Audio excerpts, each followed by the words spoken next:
बिजनौर के झालू चौकी इंचार्ज ने दुष्कर्म पीड़िता महिला के सामने रात गुजारने की रखी मांग। पीड़िता ने एसपी से मिलकर के दरोगा की शिकायत कर ऑडियो सौंपी। एसपी ने महिला दरोगा से ऑडियो की जांच कराई तो उसमें अमर्यादित बातें आने पर एसपी ने चौकी इंचार्ज को किया निलंबित। पीड़ित महिला बुधवार को एसपी कार्यालय पहुंची और एसपी नीरज कुमार जादौन से जन सुनवाई के दौरान मिलकर चौकी इंचार्ज पर गंभीर आरोप लगाते हुए शिकायती पत्र दिया। एसपी नीरज कुमार जादौन ने आरोप को गंभीरता से लेते हुए झालू चौकी इंचार्ज धर्मेंद्र कुमार को तत्काल प्रभाव से निलंबित किया और पूरे प्रकरण की जांच के आदेश दिए। आपका नाम? निदा। क्या मामला है आपका, क्या दिक्कत वो हुई आपको? आपका क्या नाम है? निदा। आप कहाँ की रहने वाली हैं? मैं झालू मोहल्ला मौलवियान। आपका क्या मामला हुआ? सर मैंने केस किया था अपने हस्बैंड के खिलाफ। उसने मुझसे शादी की थी सुहेब ने, और उसके घर वालों के खिलाफ उन्होंने दहेज मांग की है और लड़का जब से गायब है। तो जब मैंने केस किया, ये हल्दौर थाने में केस हुआ है, दर्ज हो गया है। और उसके बाद अभी उसकी विवेचना चल रही थी, जिसकी विवेचना कर रहे हैं ये धर्मेंद्र कुमार गौतम एसआई झालू चौकी इंचार्ज जो हैं, वो उसकी विवेचना कर रहे हैं। तो उन्होंने मुझे 16 तारीख को रात को कॉल करके बोला कि तुम सुबह मसूरी चलना है इन्वेस्टिगेशन के लिए, उसमें तुम्हें साथ जाना पड़ेगा। तुम सुबह वहाँ पहुँचो और हम तुम्हें वहाँ देहरादून मिल जाएंगे। उसने बोला तो मैं वहाँ गई। देहरादून 11 बजे पहुँच गई थी। 3 बजे वो आए वहाँ पर और उन्होंने बोला अपने साथ किसी को लेकर आना। तो मैं अपनी फ्रेंड को साथ में लेकर गई थी, प्रियंका को।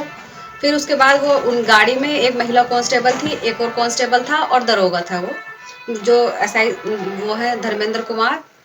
तो उन्होंने अपनी गाड़ी में हम दोनों को बिठा लिया। उसके बाद वो मुझे वहाँ मसूरी लेकर गए। मसूरी में इन्वेस्टिगेशन के लिए जिस होटल में हम रुके थे वहाँ पर उन्होंने इन्वेस्टिगेशन की। तो वहाँ रजिस्टर जो एंट्री थी वो एंट्री उन्होंने देखी, एंट्री उसमें थी तो उन्होंने उसकी फ़ोटोकॉपी कराई। उसके जो वहाँ का मैनेजर था जो वहाँ पर था, उसके साइन करा के उन्होंने उस पर उसकी मोहर लगवा करके वो वहाँ से सारे प्रूफ ले लिए कि यहाँ पे ठीक है रुके थे। उसके बाद वो वहाँ पर मुझे बोलते हैं कि तुम अपनी फ्रेंड से पूछ लो ये रात में यहाँ रुक जाएगी क्या। मैंने उनसे पूछा सर क्यों रुकना है, कि कल दिल्ली भी चलना है, थोड़ा पिकनिक भी हो जाएगा तो यहीं रुक जाते हैं। तुम मेरे साथ रूम में रुक जाना और तुम्हारी फ्रेंड जो दूसरा कांस्टेबल है उसके साथ रुक जाएगी। तो मैंने उनको बोला सर मैं अगर ऐसी लड़की होती तो मैं केस ही नहीं करती।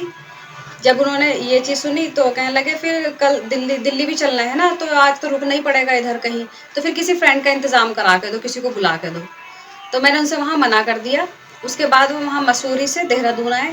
देहरादून में दिलाराम चौक पे मेरी फ्रेंड उतर गई, उसका घर वहीं था, वहीं रह रही थी वो। उसके बाद वो घंटा घर रुके चाय पीने के लिए। तो जो महिला कांस्टेबल थी और जो एक और कांस्टेबल थे सुजीत तोमर करके, हम चाय पीने के लिए घंटा घर में जो टी पॉइंट है वहाँ पर बैठे। और जो दरोगा थे उन्होंने गाड़ी में बैठ के ड्रिंक की, वो बॉटल लेके आए हुए थे अपनी। वो ड्रिंक करने के बाद वो वापस गाड़ी से उतरे।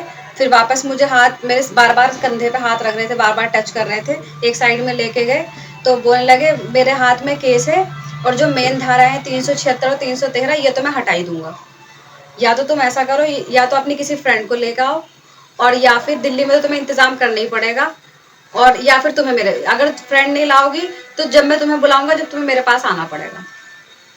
सर क्यों आना पड़ेगा, कि इतना तो हम तुम्हें करना ही पड़ेगा, हम तुम्हारी इतनी वो कर रहे हैं, इतने ध्यान तुम्हारा रख रहे हैं, तुम्हें भी तो हमारा ध्यान रखना पड़ेगा। और बाकी धाराएं वाराएं तो फिर वो सब मेरे ही हाथ में, बाकी कुछ होगा नहीं। उसके बाद मैंने उनसे ये कह के मना कर दिया कि मेरी तबीयत ठीक नहीं है, तो मैं उनके साथ वापस यहाँ नहीं आई। यहाँ लाने के लिए साथ में बोल रहे थे कि साथ ही चलो घर पे, क्योंकि कल फिर दिल्ली जाना है। तो मैंने उनसे ये बोला कि मेरी तबीयत ठीक नहीं हो रही, मैं अपने चाचा के घर रुकूंगी, तो मैं कल आऊँगी, कल या परसों आऊँगी। उनको ये बोला। मैं अपने चाचा के घर गई। जैसे ही चाचा के घर गई उनकी व्हाट्सएप पे कॉल आई मेरे पास कि तुम पहुँच गई और तुम्हारे पास में कौन कौन है। तो मैंने बोला मेरी चाचा की बेटी है और मेरी चाची खाना बना रही है। अच्छा रिकॉर्डिंग तो नहीं कर रही हो।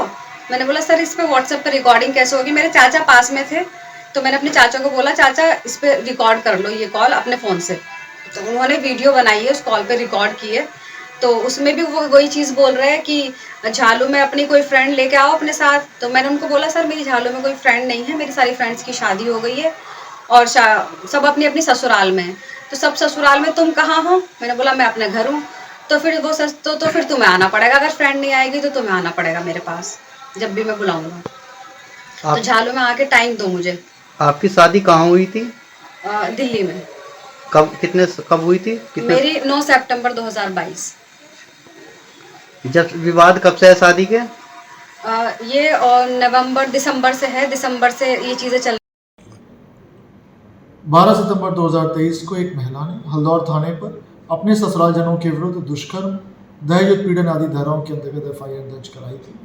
इसकी विवेचना उप निरीक्षक धर्मेंद्र गौतम द्वारा की जा रही थी। कल इस महिला ने जनसुनवाई के दौरान मेरे सामने उपस्थित होकर एक प्रार्थना पत्र दिया था, जिसमें उन्होंने उप निरीक्षक धर्मेंद्र गौतम के विरुद्ध आरोप लगाए थे तथा एक ऑडियो रिकॉर्डिंग उपलब्ध कराई थी। ऑडियो रिकॉर्डिंग की जांच कल मेरे द्वारा एक महिला उप निरीक्षक से कराई गई। ऑडियो रिकॉर्डिंग में उप निरीक्षक धर्मेंद्र गौतम द्वारा अमर्यादित बातें कही गई हैं। इन बातों का तत्काल संज्ञान लेते हुए उप निरीक्षक धर्मेंद्र गौतम को मेरे द्वारा निलंबित किया गया है तथा इनके विरुद्ध आंतरिक सब प्रेक्षक प्रकोष्ठ को जांच सौंपी गई है।